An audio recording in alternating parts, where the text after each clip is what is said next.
Good evening. Hundreds of motorists could be compensated after anti-hoon laws were found to be invalid. The state government's deciding whether to appeal the decision, which has forced police to cease destroying cars immediately. For hoon drivers, it was literally a crushing blow.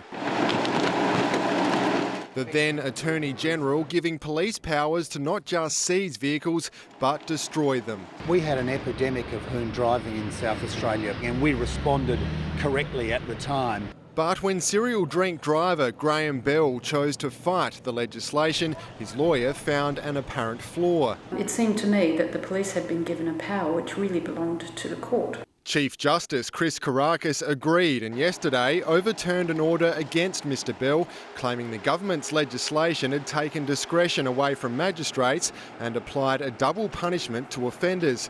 It was a shock decision from the man who apparently helped create the law in the first place. He was the Solicitor General, the principal legal advisor to the government at the time, but he now has a completely different role and he's fulfilling that role.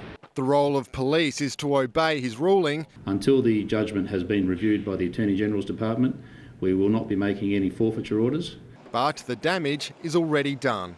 More than 200 vehicles were either destroyed or sold by police last year alone. So the question is just how many compensation claims could the government be facing? The first step is to consider the judgment and whether there's a proper basis for appeal. One thing's for sure, no one will be getting their car back.